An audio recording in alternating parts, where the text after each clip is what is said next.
ที่คิดอยากจะมาเดินเที่ยวทะเลต้องไม่พลาดจังหวัดระยองเพราะที่นี่มีชายหาดสวยๆให้ได้มาสัมผัสความสวยงามอยู่หลายแห่ง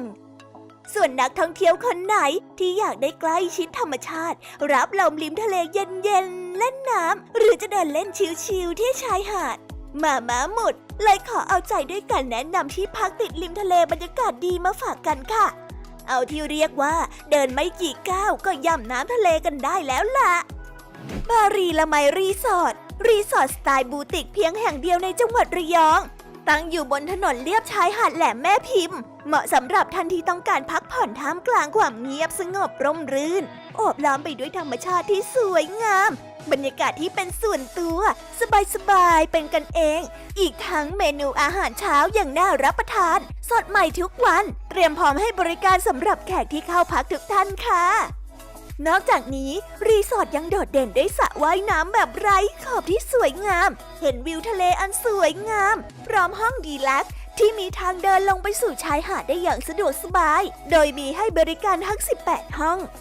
บารีละไมรีสอร์ทยังมีสิ่งอำนวยความสะดวกเช่นบาร์และภัตตาคารชั้นยอดห้องอินเทอร์เน็ตและห้องจัดกิจกรรมสำหรับการประชุมและการจัดกิจกรรมต่างๆอีกด้วย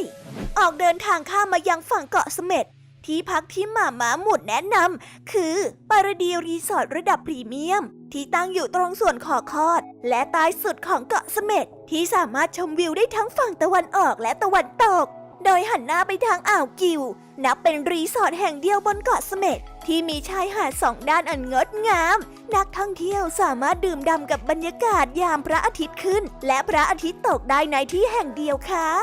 ภายในบริเวณปาราดีรีสอร์ทมีวิลล่าหรู40หลังทั้งหมดจะมีวิวทิวทัศน์ที่ต่างกันไม่ว่าจะเป็นบรรยากาศความร่มรื่นของต้นไม้ใบหญ้าหรือริมหาดทรายขาวสะอาดตาโดยแต่ละวิลล่ามีอาณาบริเวณกว่า100ตารางเมตรซึ่งออกแบบตกแต่งอย่างปราณีตด้วยเฟอร์นิเจอร์ที่ทำจากวัสดุธรรมชาติอันเรียบง่ายสะอาดตาค่ะ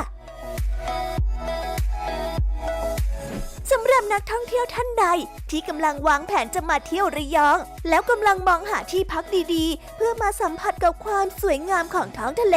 นอนรับลมฟังเสียงคลื่นชิลๆก็ลอง